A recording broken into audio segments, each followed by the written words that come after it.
From California to Colorado, wildfires are scorching acres of land. The Park Fire in Northern California has now burned more than 400,000 acres and is still growing. It is now the fourth largest wildfire in state history and just 27% contained, according to CAL FIRE. I mean, it was orange, and there was a big flume there last night, and we're watching it come this way, and then it's going that way. More than 560 structures have been destroyed by the wildfire as of Saturday morning.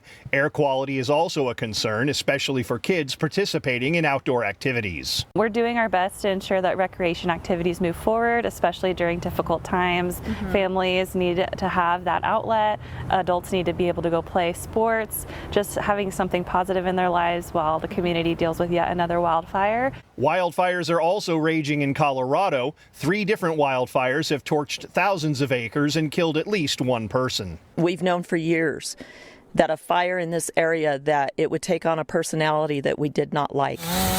Officials there say the Quarry Fire burning southwest of Denver is just 10% contained as of Friday. We're making so much progress. I anticipate a much bigger jump today. According to the National Interagency Fire Center, 89 large wildfires are burning across a dozen states, and 22 evacuation orders have been issued, making this a record summer for fires. I'm Rick Damigella reporting.